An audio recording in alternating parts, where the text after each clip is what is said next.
Actuellement, on se trouve sur le futur tracé d'une partie de la voie verte d'agglomération sur la rive droite. La voie verte d'agglomération traversera à terme le territoire genevois sur 22 km, sur France et sur Suisse, avec 9 communes genevoises, 5 communes françaises.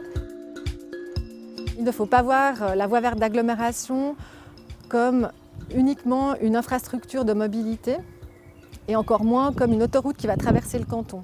En fait, il faut plutôt la voir comme un parc linéaire qui vient finalement enrichir la biodiversité, les paysages, également les espaces publics de l'agglomération. C'est un axe de mobilité douce, d'ampleur régionale, mais également dédié à la rencontre et à la détente. Son aménagement doit faciliter l'accès aux personnes les plus vulnérables, c'est-à-dire les enfants, les personnes âgées, les personnes à mobilité réduite, parce que c'est souvent les grands oubliés en fait, des infrastructures de mobilité. Il y a quand même quelques principes qui sont importants, notamment celui d'être le plus possible en site propre. Si on veut garantir finalement la sécurité du plus grand nombre, il va falloir qu'elle soit efficace pour ralentir ou en tout cas réduire les différences de vitesse entre les différents usagers.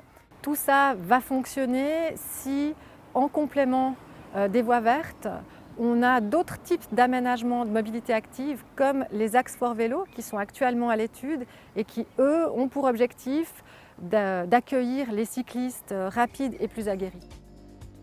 Actuellement, on a des travaux au niveau de l'Arve, donc entre le pont de la Fontenette et le pont de Carouge, travaux qui sont réalisés par la ville de Carouge et qui vont se terminer cet été. Cet aménagement se verra prolongé par la ville de Genève et puis donc sur la rive droite, après les voies couvertes. La voie verte d'agglomération va se prolonger sur les communes de Vernier, de Meyrin et de Satigny. Le dernier tronçon qui devra rejoindre Saint-Genis-Pouilly doit encore être étudié.